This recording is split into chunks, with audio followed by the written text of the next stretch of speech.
In this lesson, we're going to talk about the fundamental theorem of calculus, and there's two different parts to the fundamental theorem. Okay, so here are the two main parts, and we're going to talk about each one independently. Basically, what the fundamental theorem does, it establishes a connection between the two branches of calculus, which is differential and integral calculus. It gives the precise inverse relationship between the derivative and the integral, and it helps us compute areas and integrals very easily without having to compute them as limits of sums. So first thing we're going to do is focus on the first part of the fundamental theorem of calculus. So what the first part states is that if you have a function, g of x, which is equal to the integral from a to x of f of t dt, and it's continuous and differentiable on the interval, then the derivative is equal to f of x. So this is probably one of the easiest concepts that people think is the hardest.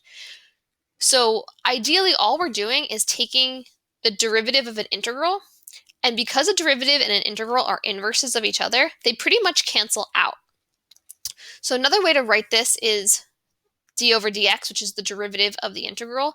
And again, like I said, in theory, what this is really doing is canceling out, and then we kind of just replace the top or the upper limit of x, we replace that with whatever the variable was inside. So you can kind of think about the derivative and the integral as being inverse operations. So for instance, if I had, let's say like the square root of x, right?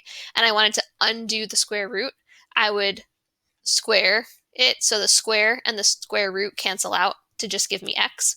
Same type of idea here. I'm taking the derivative of an integral, which is really just going to cancel each other out. So let's look at what this looks like in an example. So find the derivative of g of x equals this thing. So it looks harder than it is. All we're doing when we take the derivative, g prime of x, is using whatever's inside the integral, so the integrand, and we're replacing all of the variable we have inside, so all of the t's, with our upper limit, which is x. So this would be the square root of 1 plus x squared. And then we also just have to multiply by the derivative of that upper limit. Okay, so by taking the derivative of the integral, we're left with whatever was inside the integral. Okay, and then we're just replacing that variable inside with the upper limit, and then we also want to make sure we multiply by the derivative of the upper limit. So the derivative of x is just 1, so we end up with just g prime of x equals the square root of 1 plus x squared. And that would be our derivative. Okay, the more you do this, the more you'll see that this is actually a lot easier than it might first appear. Here we have a second example. So find the derivative of the integral from 1 to x to the fourth of secant of t dt. So again, what we're doing is taking the derivative of an integral. So these are going to pretty much cancel out. We're going to be left with the secant, but instead of t, we're using our upper limit, which is x to the fourth. And then we have to multiply by the derivative of the upper limit. So this is going to give us 4x to the third. That's the derivative of x to the fourth. And then we have secant x to the fourth.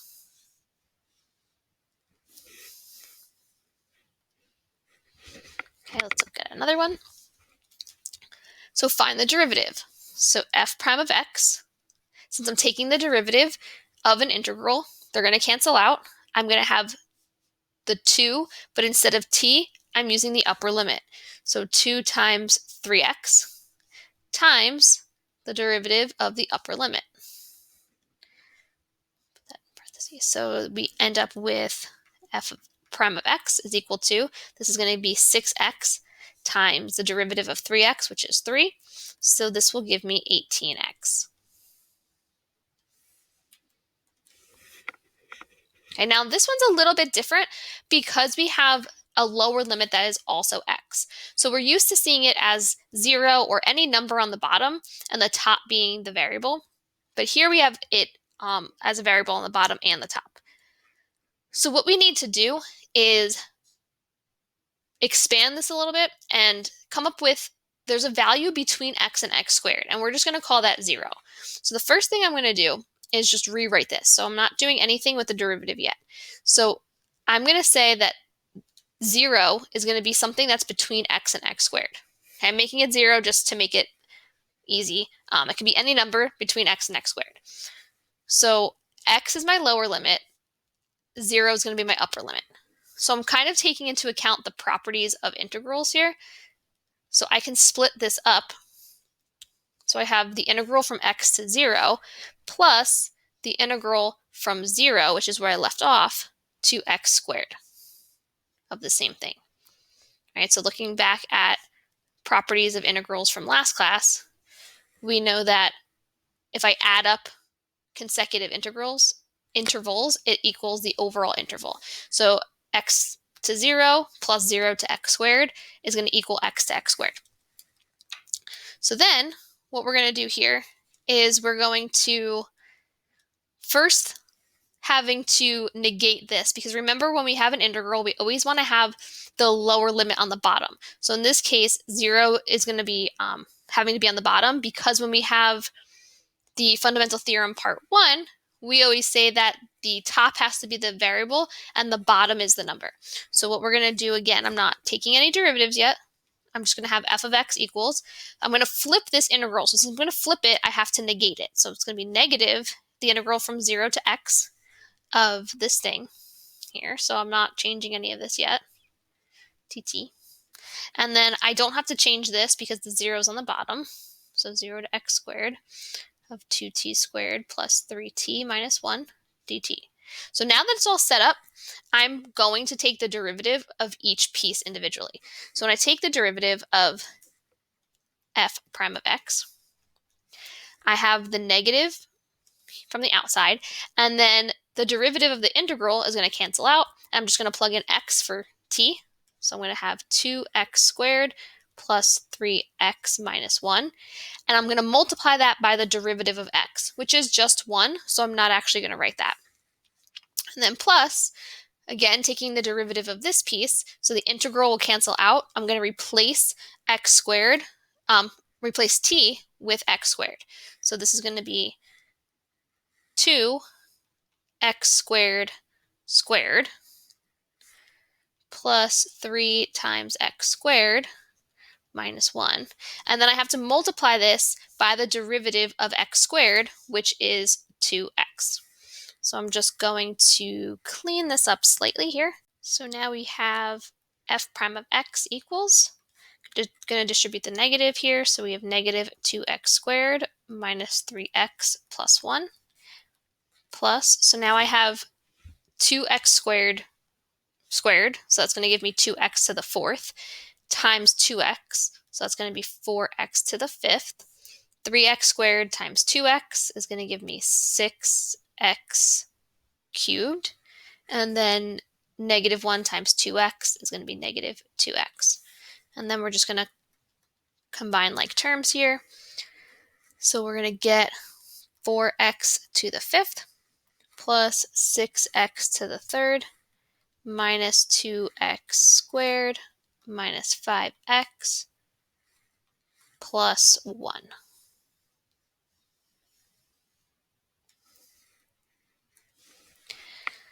So here are just other examples of given integrals and how you would solve them. So this is a good thing to kind of just pause and read yourselves. Kind of went over a couple of examples like this, but it's always good to see it written out a little bit differently. So now we're going to move on to part 2 of the fundamental theorem of calculus. So part 2 is basically what we've already done with finding the antiderivative, but now what we're going to do is plug in our limits of integration. So if we have an integral of f of x, capital F is our antiderivative.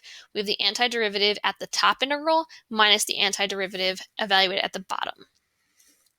So here's an example. So you want to evaluate this integral. So the integral from 1 to 3 of e to the x dx. So e to the x is going to be our derivative, and we're trying to take the antiderivative. So I'm going to use capital F here. So that's our antiderivative, capital F. We're going to evaluate it at 3 minus our antiderivative evaluated at 1. So our antiderivative is just e to the x. So we're going to have e to the 3 minus e to the first, which is e. Okay, now typically I'm not going to write it with capital F's like this. I just kind of wanted to show you based off of the definition. But here's the common notation that you'll see. There's really kind of different ways that you could write it, but the main way that I'm going to write it and that you'll see a lot of is that I'm going to look at the same example. The integral from 1 to 3 of e to the x dx. The antiderivative of e to the x is e to the x, and then we're going to evaluate that from 1 to 3. So it's going to be e to the 3 minus e to the 1, or just e. So you can use the capital F's if you prefer to think of it that way, but this is the main notation that we're going to use. So let's look at another example. Calculate the area under the graph of f of x equals x cubed over 2 to 4.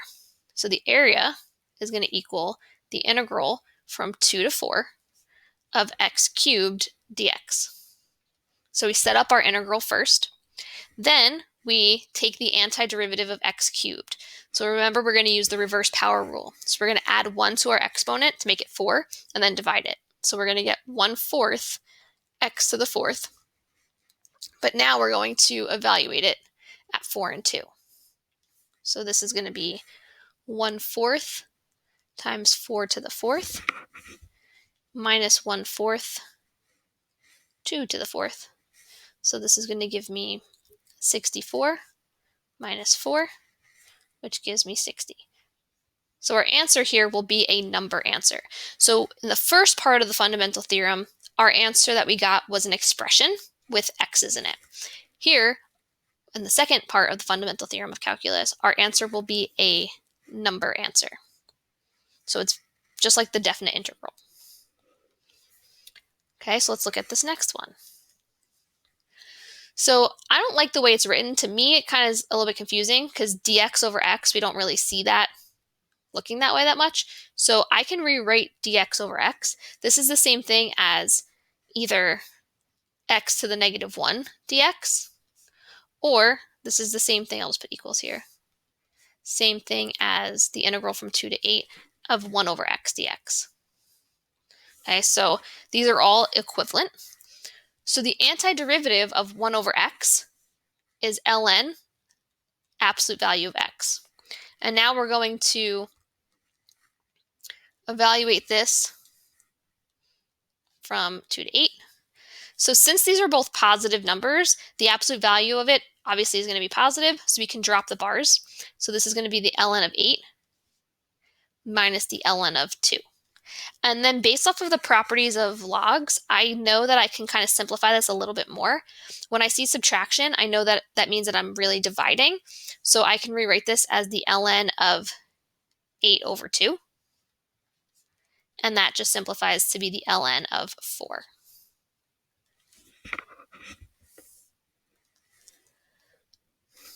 Okay, look at another one. So this is similar to when we looked at antiderivatives. We don't have a reverse quotient rule, so we're going to try to split this up a little bit. So I'm just going to rewrite this as the integral from 1 to 2 and divide both things by v to the 4th. So this is going to be v to the 3rd over v to the 4th plus, put this in parentheses, 3v to the 6th over v to the 4th dv. So if I simplify this a little bit, I have the integral from 1 to 2, and then this is going to be 1 over v plus 3v squared dv. So now it's a lot easier to find the antiderivative of this.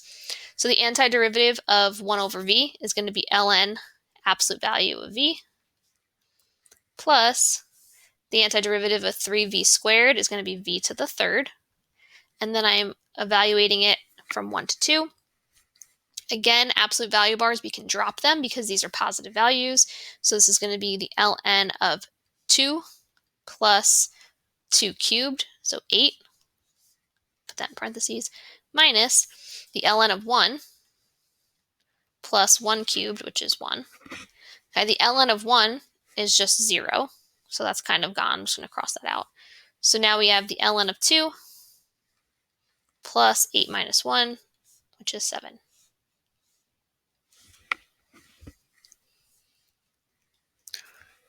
All right, so on this example, We didn't really talk that much about the antiderivative of e to an exponent that's not just x. So kind of to recap real quick, if I have an integral of e to the x dx, I know the antiderivative is e to the x.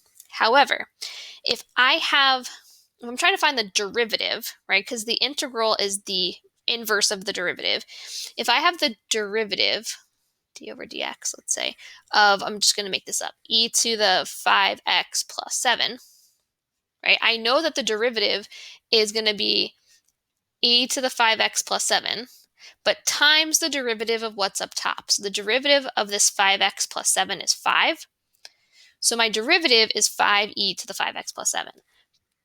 But if I'm doing the integral, remember that we're doing like the opposite of everything.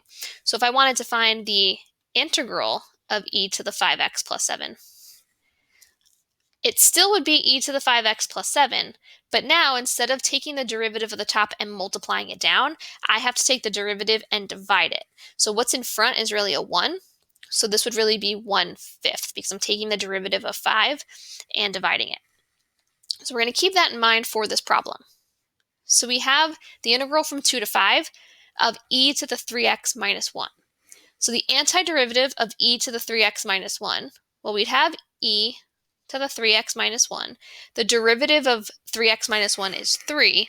Because I'm doing the integral, I need to divide by the derivative. So it's going to be 1/3 e to the 3x minus 1.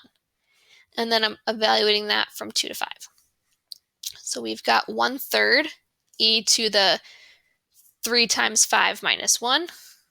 I'll just write that out, 3 times 5 minus 1, minus 1/3 e to the 3 times 2 minus 1. So this becomes 1/3 e to the 14th minus 1/3 e to the 5th. And then I could simplify this a little bit by just pulling out a common factor. I can pull out a 1/3 e to the 5th, and then I'm left with an e to the 9th minus 1. Okay, I don't have to do that. I'm just doing it because if it was multiple choice, it probably would be shown that way. Okay, so the last thing we're going to look at is this example of what's wrong with the following calculation. So here we have the integral from -1 to 3 of 1 over x squared dx. So they took the antiderivative, and it's x to the -1 over -1. Okay, so no matter how you figure that out, right, x to the -2, we can just rewrite this as that. So I'm increasing the exponent by 1 to make it -1, and I'm dividing the negative in front, so that checks out. Goes from 3 to -1, so I plug in 3, I plug in -1, and I get my answer. Okay, so we would think that this works fine. Okay, the problem is, if we look at this interval that we're in, from -1 to 3, because we have this fraction of 1 over x squared, is this continuous? Okay, the fundamental theorem of calculus says that it must be continuous for this to work. So when I look at this, x cannot equal 0, right? If x is 0, then I have a 0 in the denominator and it's undefined. So x can equal 0, but 0 is in the interval from -1 to 3. So since this is within the interval, we can't actually solve it this way because it's not continuous, right? So there's a discontinuity in the interval. So typically, it should be fine. Typically, there won't be a discontinuity for the most part, but it is something that is good to check. Okay? We want to make sure that the interval that we're using does not make the function undefined.